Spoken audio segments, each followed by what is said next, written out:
To the I-Team now, the Douglas County Commission met for the first time since Governor Kemp suspended 2 indicted commissioners. Chairman Ramona Jackson-Jones and Commissioner Henry Mitchell are 2 of 5 people facing bid rigging charges. Well, Fox 5 I-Team reporter Randy Travis says the governor is considering several replacements. Randy? That's right, Russ and Courtney. These would be temporary replacements serving until the 2 commissioners are either acquitted or a special election can be held if they're found guilty.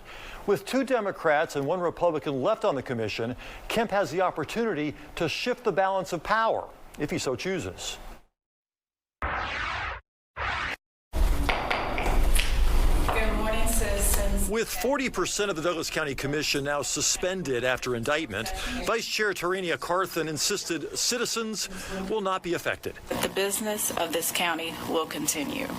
We do have 3 very competent commissioners that the voters have elected into office. The county has already taken possession of the car assigned to Chairman Ramona Jackson-Jones and the key cards for both her and Commissioner Henry Mitchell. They remain free on bond while their bid rigging case unfolds. Mitchell hasn't commented. The chair says she's innocent. I've never been more pissed than I am now at the behavior of the actions of the elected officials in this county.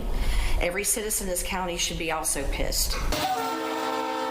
The scandal has deepened an already fractured community where Democrats took power in 2016. Mitchell won re-election last year. The chairman is up next year.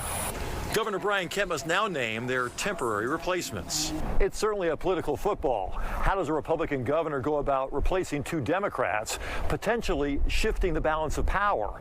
Well, one option being presented to Kemp, go with the football legend. Why not be in the mix and try to, shine a positive light and, show them what Douglas County is really about. Ricky Dobbs came home last year after serving around the world in the Navy. He broke records playing quarterback for the Naval Academy. We talked to Dobbs during a break from his teaching job at Douglas County High School. I kind of adopted the mentality that comes from Michael Jackson. If you want to see change in the world, it starts with you. So, why not me? Dobbs says he hasn't heard back yet from the governor, who could make a decision soon. Do you consider yourself a Democrat, Republican, independent? I have more of an independent view because I agree with a lot of things on both parties. And I feel like that's the way of the American people in general. Republican Linda Kripe says her women's group included Dobbs on their list sent to Kemp. I really don't care who it is as long as it's somebody that we can trust. Someone that has a image of what Douglas County should be, because I think that what we've done is we've gone astray. No word from Kemp's office on who he might be considering. The chairman is a full-time job in Douglas County. The pay is about $120,000 a year. Commissioners are part-time and make around $35,000 a year. So do we know anything about the status of Commissioner Greg Baker?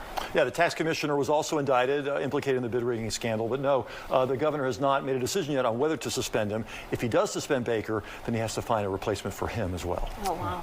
Well, we know you'll let us know what the governor decides to do. We will. Randy, thanks. Okay.